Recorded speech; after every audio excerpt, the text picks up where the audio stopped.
Assalamualaikum warahmatullahi wabarakatuh. Sampurasunun, sampurasun. Wargi-wargi baraya pecinta dongeng Sunda anu dimana beayana alhamdulillah. Kalayan kudrat ilahi Robbi Qodaratinu Maha Kawasa urang sadayana tiasa ditepang dangu kendei. Sareng simkuring kang tile dina acara carita Sunda atanapi dongeng Sunda.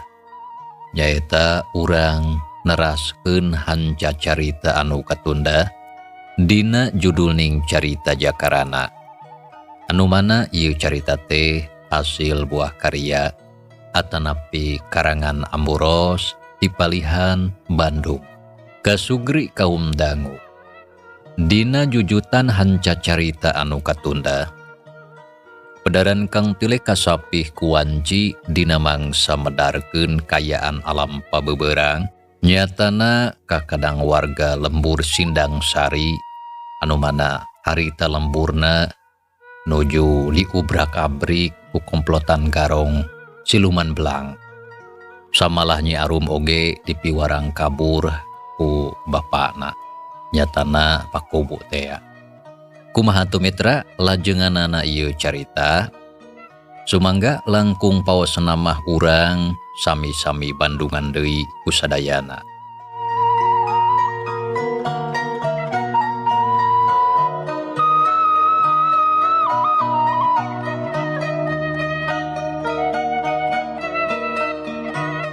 Jupri, sok tewak anak si kumu teh euy.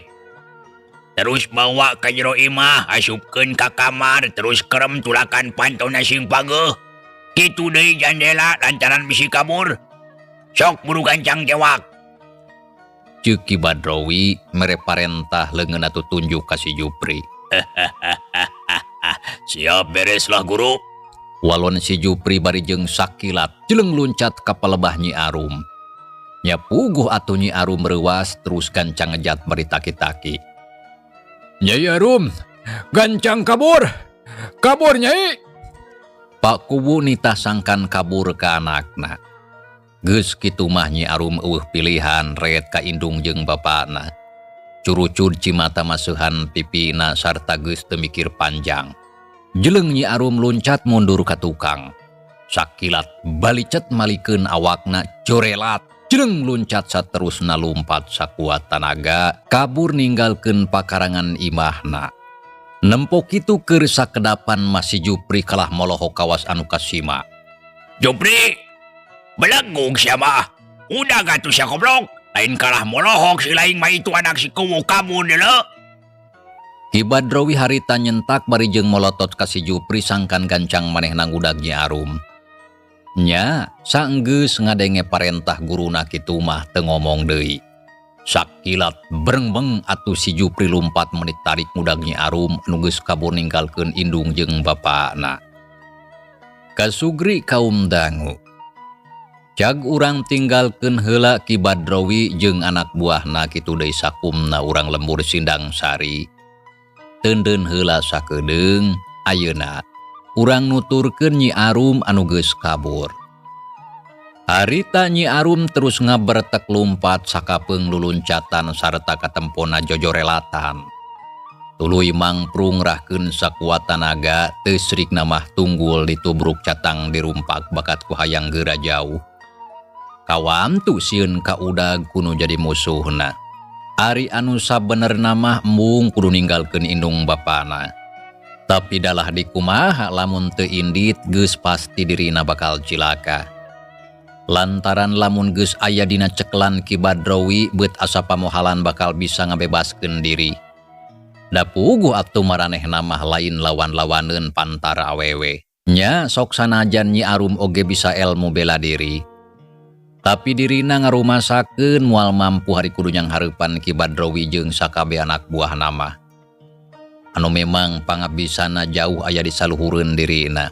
Nyi Arum harita terus lumpat sakalumpat lampet tapi teuing rek ngajugjug ka mana da teu dipikiran sarta teu boga tujuan anu tangtu. Sabab anu penting namah bisa jauh sarta bisa leupas tina cengkraman musuhna. Samalah harita oge geus nyorang jalan satapak anu netek nanjak jeung baralaku kakayon anu ngahalangan pijalanan. Nya puguh bae lumpat nate rada kendor. Tapi sok sanajan kitu terus teu eureun-eureun maksakeun lumampah asruk-asrukan teu luak liuk deui ka tukang sarata teu malire kana kaayaan. Saenggeus sawatara waktu lilana Nyi Arum beuki jauh ti lemburna. Sakapeung sok ret ka tukang nitenan kayaan lantaran sok sieun aya anu ngudag. Akhirna Nyi Arum gok anjog ka hiji mumunggang pasir anu katempo tempatna datar di dinya mah. Reg eureun dadana renghap ranjug beungeutna burahay beureum buukna katempo awut-awutan. Sakujur awak geus baseuh ku kesang. Ari bajuna sarwek sukuna gertihan da puguh balas ku ti kakarait jeung ti tatarajong kana cucuk. Kayaan Nyi Arum dina mangsa harita estuning matak pikawatireun. Aduh Gusti anu Maha Agung. Ya Allah nah jadi kieu ieu teh. Di pasian cocoba teh beut asaku berat-berat teuing. Nyi Arum ngagerendeng ngomong sorangan. Ledak ngusap kesang anu renung dina tarang panon rarat reret nitenan kasabudeureun eta tempat. Saenggeus dirasa kawilang aman sarta anu ngudag sigeuna mah moal nepi ka pelebah dinya kitu ceuk pikireunna. Koloyong ngadeuketan kana batu gede anu teu jauh ti dinya.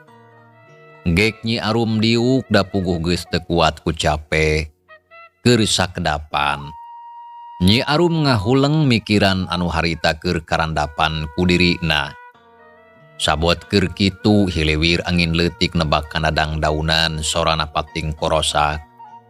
Pucuk awi pating arulang, angin karasana seger kana awak keur kitu kadenge sora manuk ricit tina dahan terus atuh pating aracelog pating keleper silih udag jeung baturna. Ningali kitu renghap Nyi Arum narik napas panjang. Karasa dadana asa eungap kawas aya anu nindihan. Aduh nah aing make jeung ngejat.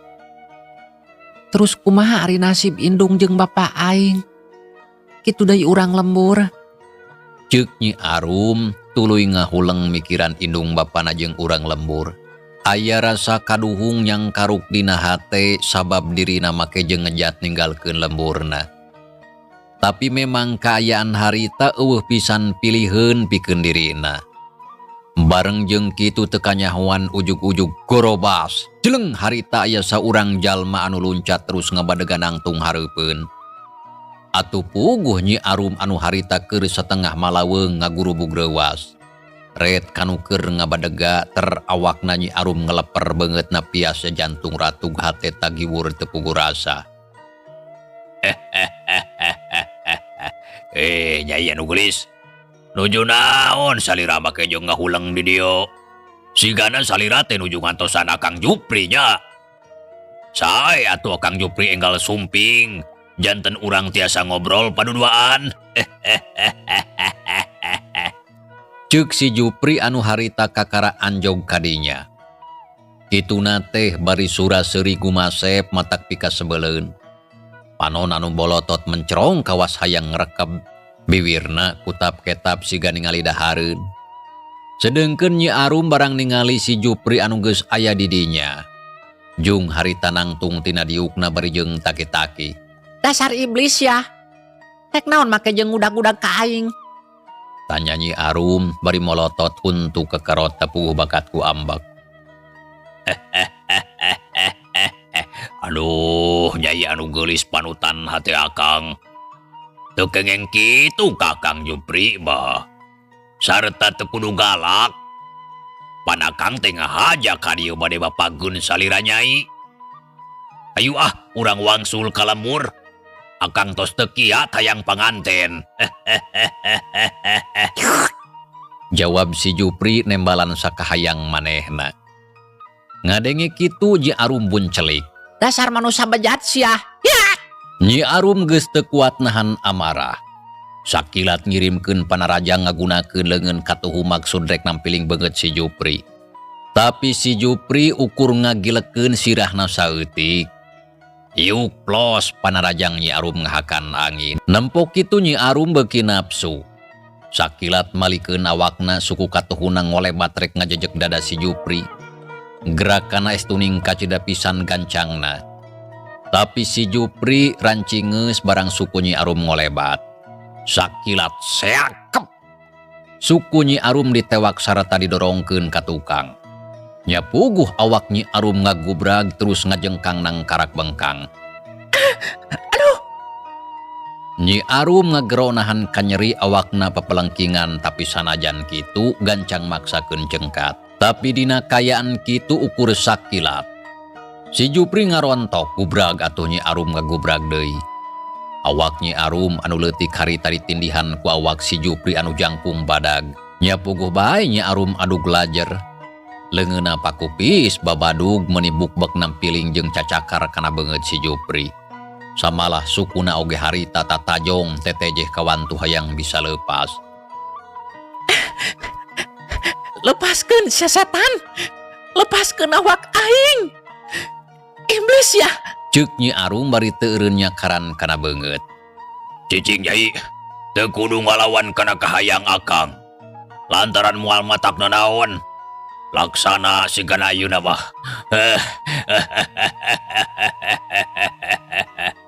Ceuk si Jupri bari teu leupas nangkep jeung nindihan awak Nyi Arum. Dasar setan sia. Kalakuan teh beutuh witi sato. Lepaskeun sia bangsat. Lepaskeun. Tembal Nyi Arum bari terus adu glajer usaha sateka pola hayang bisa leupas tina cengkraman si Jupri. Geus teu kudu loba omong. Mengpeng di dieu eueuh sasaha, urang senang-senang heula jeung Akang Jupri. Ceuk si Jupri ngomongna meuni haros-hos napasna ngahegag da puguh geus nafsu. Ngadenge kitu Nyi Arum ngalenyap jajantungna ratug meuni rongkas samalah beut ngadadak muringkak bulu punduk hatena ngarasa seber. Sok inggis kajadian anu teu dipiharep tumiba ka dirina. Tapi Nyi Arum teu ipis harepan, terus bae ngalawan sabisa-bisa. Si Jupri harita beuki kanceuh awak Nyi Arum ditangkep meuli pageuh. Sedengkeun Nyi Arum teu eureun adu glajer. Nya puguh bae atuh awak Nyi Arum jeung si Jupri jadi ngahiji terus papuket bari jeung gogorelengan. Nyi Arum kacida pisan ripuhna. Esa ngoprot ngambekan enggap awak karasa nyareri. Aduh Gusti, tulungan abdi ya Allah. Tulungan abdi. Nyi Arum ngagerentes dina jero hatena. Sasambat ka Gusti Allah Pangeran anu Maha Kawasa sangkan ditang tayungan tina sagala marabahaya anu ngancam ka dirina. Sedengkeun si Jupri anu harita geus kaanjingan ku setan iblis Idazila Natullah. Nempok kayaan Nyi Arum anu geus sakitu ripuhna teh teu pisan boga rasa karunya. Samalah harita biwirna anu kandel teh make jeung terus susur sosor kana beungeut Nyi Arum anu geulis. Teu srikna meuni monyong-monyong bae hayang amtel. Puguh atuh Nyi Arum meuni baluar balieur sarata sakuat tanaga ngalawan pikeun ngajaga kahormatan dirina sangkan ulah nepi ka beunang dirurujit ku manusa anu sipatna geus teu beda jeung iblis. Beuki lila kayaan Nyi Arum beuki kadese. Tanaga mimiting urangan sakujur awak nyereri jeung lungseh. Antukna hing ceurik jejeritan menta tulung susuganan aya jalma anu ngadenge. Sorana kadenge pating saleor minuhan kasabudeureun eta patempatan. Dina kayaan anu kitu, jeleng kadinya aya saurang awewe anu datang anu tayalian nyimayang.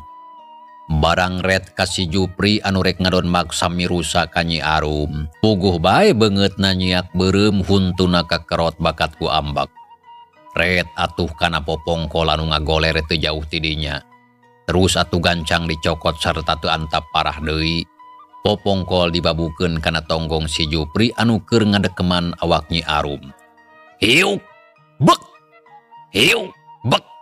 Waduh, walah, aduh tonggong aing. Si Jupri ngagorobok tarik da puguh dibabuk satakerna. Awakna ngagorentel. Sacara teu sadar manehna ngaleupaskeun awak Nyi Arum. Sarta terus harita gegerungan lantaran tonggongna karasa meuni asaramu. Lantaran pangebug Nyi Arum kacida pisan tarikna. Nempo kajadian kitu Nyi Arum kacida kagetna. Tapi bari jeung Bungah nya geus teu loba pikir terus atuh gancang hudang telenyang nyampeurkeun ka Nyi Mayang. Sareta terus nangtung tukangeun anu harita keur ngabadegan nangtung bari jeung nyekelan popongkol. Ari panona katempo molotot. Tekung silila. Si Jupri sadar kana dirina terus atuh gancang nangtung bari jeung rada sasampoyongan. Ret atuh ngareret ka Nyi Mayang anu harita keur ngabadegan nangtung hareupeun. Si Jupri reuwas jeung heran sabab kakara ayeuna manehna panggih deui jeung Nyi Mayang anak guruna. Keur sajongjongan melong bari muringi senahan ka nyeri. Bareng jeung kitu ukur sakolepat Nyi Mayang ngayunkeun deui popongkol narek ngahancak kana sirah. Nya puguh bae atuh si Jupri reuwas nya atuh daek teu daek harita popongkol Nyi Mayang ditadah ku pigeulang leungeunna. Sabab lamun henteu nya geus tangtu bakal keuna kana sirahna. Hiuk.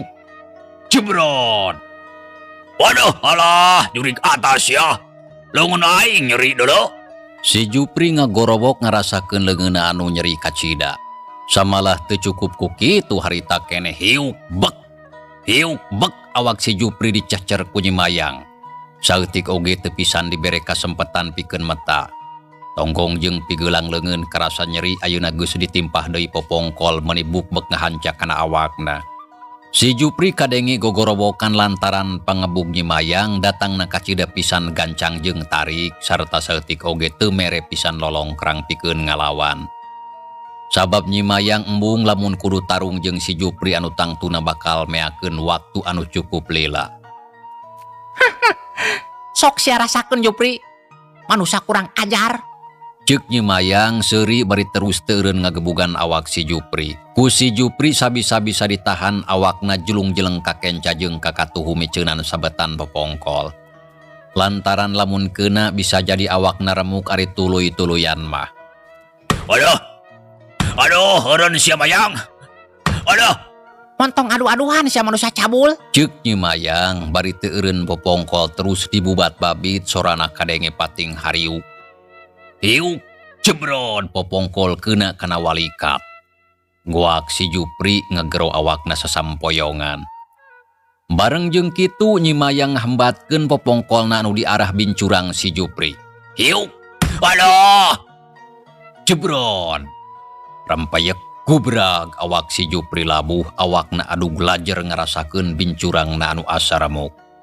Aduh, dasar edan sia Mayang. Rasakeun sia wawales aing hiji waktu pasti dibales sia goblok. Rasakeun. Sia anu rasakeun mah. Tembal Nyi Mayang. Hayu enggal urang kantunkeun ieu tempat teh. Margi bisi balan si Jupri kabujang daratang ka dieu. Hayu ngiring sareng ece. Ceuk Nyi Mayang sarta geus teu nungguan heula jawaban harita keneh gep kana pigeulang leungeun Nyi Arum. Durugdug dibawa lumpat ninggalkeun eta tempat. Cul bae ka si Jupri anu keur gogorobokan bari sosongkolan mah teu dipalire. Sedengkeun Nyi Arum teu loba tatanya. Terus bae harita nuturkeun kanu mamawa. Sanggeus aya kana sawatara waktu si Jupri kanyerina mimiting urangan. Tapi orokaya bincurangna ketempo bareuh sakujur awakna karasa nyeri jeung gareuneuh. Aduh, dasar awewe kasebelan. Sakujur awak aing nepi ka nyeri kieu. Be, ku aya wae. Borosa tadi nama anak si kubu bakal beunang ku aing, tapi beut ku aya we halangan teh. Dasar nasib. Awas Mayang sia. Tidak hiji waktu ku aing bakal dibalas. Ceuk si Jupri beungeutna geuneuk awak ngagidir huntuna kekerot. Nya geus kitu mah jung nangtung bari rumanggieung satuluyna ngalengkah lalauna ninggalkeun eta tempat rek balik deui ka lembur. Lantaran lamun kudu ngudag Nyi Mayang dina kayaan awak anu sarupa kitu. Tangtu moal kauntup sajabati kitu si Jupri teu nyaho Nyi Mayang leosna ka mana. Samalah geus jauh ti dinya.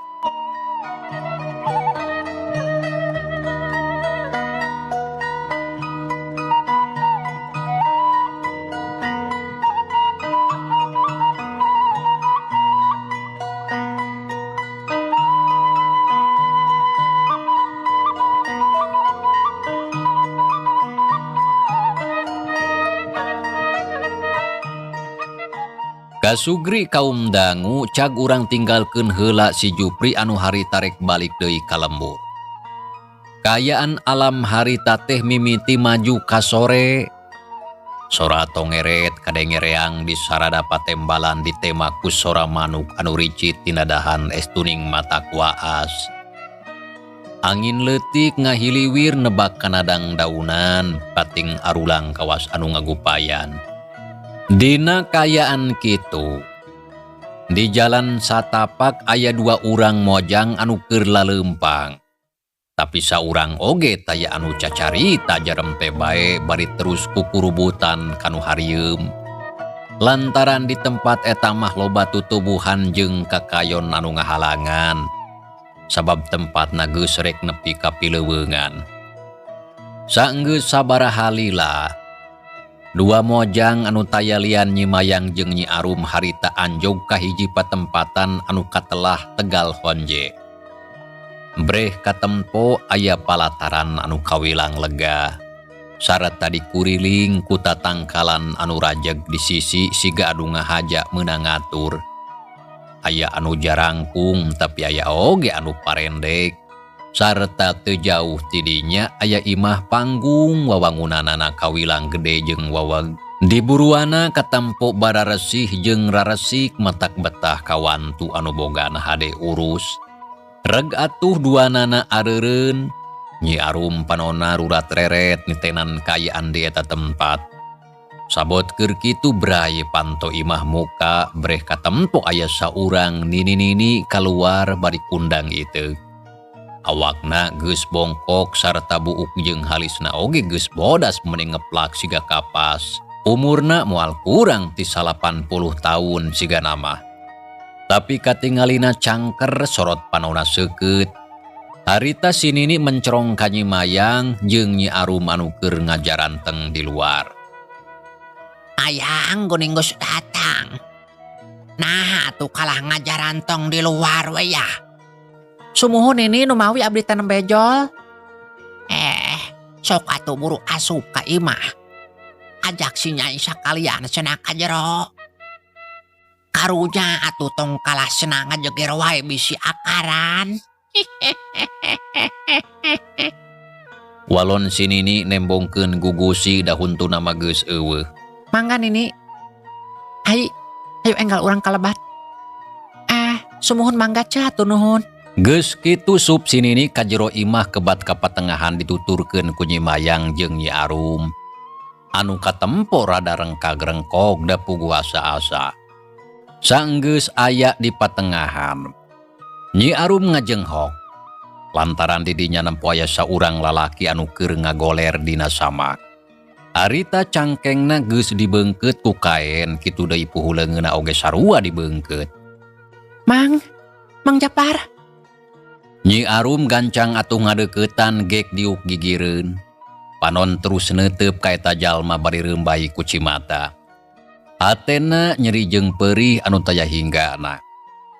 Ari eta jalma taya lian ti Ki Japar anu tadi beurang awakna dibalangkeun ku Ki Badrowi. Mang Japar. Mang. Ya abdi Mang. Nyi Arum ngagerowan lalaunan kituna teh bari jeung ceurik inghak-inghakan.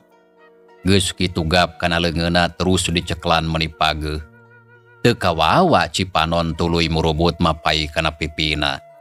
Atena langsa kabina-bina ningali jalma anu dipikolot ayeuna aya dina kayaan anu sarupa kitu. Ari si Nini jeung Nyi Mayang harita ukur nempokeun sorong ngadeuketan duanana gugek dariuk. Geuning Nyai teh wau. Tapi saha ieu jalma teh? Nu mawi ieu teh saurang jalmi anu tos dianggap sepuh abdi pribadi. Pamiwastana Mamang Japar. Eta teh pun emang sekaligus guru abdi Nini. Kitu baruk mang hidapnya. Leres Nini mung abdi heran margi anjeunna aya di dieu. Walon Nyi Arum bari neuteub da puguh panasaran hayang nyaho naon sababna Ki Japar make jeung aya di dinya. Oh, hari sababna mah kieu anaking. pangna emang hidup aya di dieu teh lantaran tadi dibawa ku incu nini. Tapi teu apa nini oge ari kana mimitina madacan kungsi tatanya.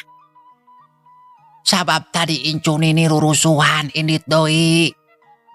Jadi nini emang ngubaran ungkul tadi teh dapugu emang hidup teh tatuna parna. Tapi lamun hayang nyaho kana lalakona mah tanyakeun bae ka Cimayang incu nini. Sakalian dan ini oge sarua hayang nyaho. Jawab si Nini terus ngareret ka Cimayang anu jadi incuna. Samalah Nyi Arum oge sarua ngareret ka Cimayang anu harita keur diuk hareupeun. Kieu ari anu salares nama ai. Pangna ieu jalmi tiasa aya di dieu teh ari anu sanya nama ece geus nyaksian kana sagala rupa anu kajadian di lemur Sindang Sari. Tapi nya hampura rumasa ece teu bisa nulungan. Tapi lain harti embung. Tapi memang terus terang ece teu mampu. Lamun kudu patelak jeung komplotan garong anu ayeuna geus ngawasa di lemur Sindang Sari. Jadi ece teh ngan ukur bisa nyaksian ti kaanggangan. Tak kitu anu sabenerna mah. Kitu cenah ceuk Cimayang. Terus rumenghap narik napas panjang. Oh jantan teteh tos terangnya. Oh jantan teteh tos terangnya. Teras kumaha cariosna atuh tiasa pendak sareng Mang Japar. Puguh kieu tadi teh. Waktos anjeunna dibalangkeun ku Ki Badrowi. Teras diudag ku ece. Samemeh awakna ragrag kana lemahnya ditulungan. Anu saterusna dibawa ka dieu sarta diubaran ku Nini. Geus kitu ece teh gura-giru indit deui. Ari anu maksudna rek nitenan kaayaan urang lembur. Tapi pareng tadi di jalan ngadenge sora anu jejeritan. Sarta terus ku ece disampeurkeun ari pek nempo ai jeung si Jupri keur galungan. Tak kitu tadi teh. Kami lalakon anu salengkepna mah kieu geura. Mitra. Cageula ieu carita urang tunda heula. Insyaallah kin urang lajengkeun deui. Hatur nuhun kana naon rupi perhatosana. Wilujeng kantun. Wassalamualaikum warahmatullahi wabarakatuh.